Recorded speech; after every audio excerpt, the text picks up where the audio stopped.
holy cupcake, holy fruitcake, whatever it is that Allison says. Oh my goodness! Oh my freaking goodness! This is how excited I am. I'm getting really up close and personal with the camera here. Just finished watching episode 2 of Orphan Black, season 4, and I have no other words but oh my goodness. Oh my freaking goodness. Because my mind is like, it's like I'm blowing up right now. I don't even know. And if this recording does not work, I will not be happy.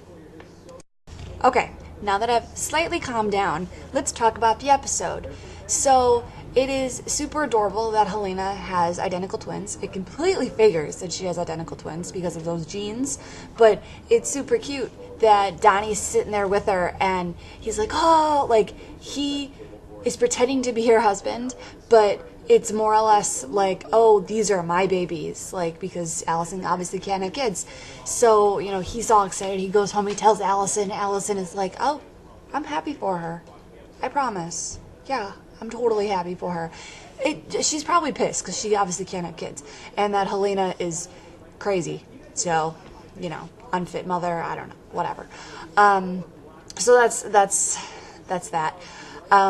Seeing, you know, how Scott and Cosima, how they're now like staying together is just too vague, but seeing how they've become like this duo, this awesome duo something, and they're in a basement of a video game comic book store because, you know, that's a thing, and they're trying to, you know, make Cosima better, but finding out that Kendra has leukemia, and they're giving that to Cosima.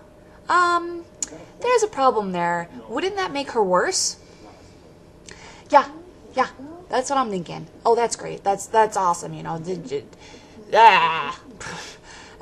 then Kendra tells Scott not to tell Cosima or anyone about this, and that's just frustrating because Scott really probably can't keep a secret. So if Cosima pushes him or Mrs. S pushes him, anybody pushes him, he's gonna crack. He's gonna crack under pressure, I'm pretty sure. And it's super sad that, you know, Cosima doesn't know about Delphine yet, but do we really know about Delphine? You know, she got shot, but she could still be alive. We don't know yet. We're touching on Beth's story. We're not touching on Delphine's story. We don't really know. Spitting all over the place. That's how excited I am. So that's, you know, I love these flashbacks basically of Beth. I love how everything is actually like, oh, this is Beth's story, and here's a flashback, and here's what present day is watching of Beth's story, and this is how it relates to, like, where it all started, where it all began. And I almost, well, it actually leads up to where it began, you know, versus her walking from the car to the station and running in front of the train.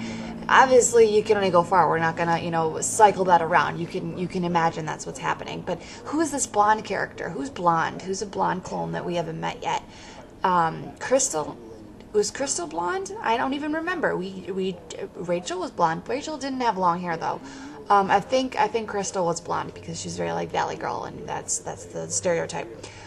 So interesting to see who Beth was clone playing in a sense, and who maybe she shot, she beat up, whatever, before she killed herself. Like, dude. And then so then you have MK, who is hilarious. It's hilarious that Sarah looks like everybody. I mean, they all look like each other, but it's like MK, you know, let's talk about this. Wait, you're not MK. Ah! Like, it's funny how that happens. So I don't know. I'm very excited. I love how we ended this episode. Cliffhanger. Oh my gosh, so excited. So, you know, Sarah's like, oh, I think something's in my mouth. Does that mean MK didn't have something in her mouth? Because if they're looking for MK and she's like, oh no, that's, you know, not MK, or that's Sarah or whatever, that she has a thing in her mouth. Does MK not have a thing in her mouth? You know, the only way she's alive is that they think that she's dead. How long is that really going to last? Like, if they can track Sarah, they can track MK. I mean, she's pretty good. She moves around a lot. But and it's interesting how this is gonna portray. Also, going to kind of jumping around a little bit. After Black is actually right here on the television, so you might be hearing bits and pieces of that while I'm talking. In between, I'm talking. If there is any breathing that I'm doing in between my talking. They showed Felix really fast, so let me jump on him. So, Allison seems very supportive, and she's like, they'll love you, they're your foster family, but, you need to tell them. You need to tell them the truth.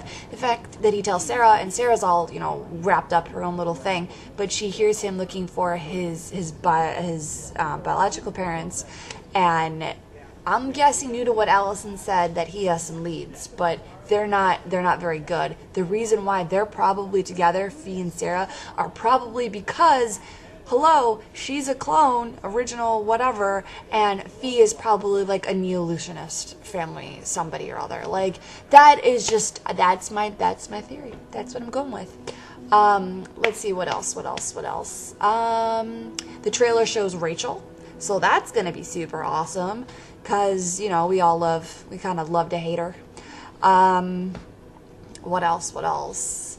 Sucks that, Kira's very stepping away from Sarah, as, like, she's like, oh, mommy, oh, wait, just kidding, you're leaving again, or you're doing whatever, I'm kind of sick of this, because we've been together, and now you're leaving, and, like, seriously, that sucks. Like, I have no other words for that. And what else? I don't know. I got nothing. I am easily distracted by shiny things on the TV where they're doing, like, behind the scenes stuff of the After Black special. So that's all I got. Very excited for the next episode. There's my fun-filled review of sorts for episode 2 of Orphan Black.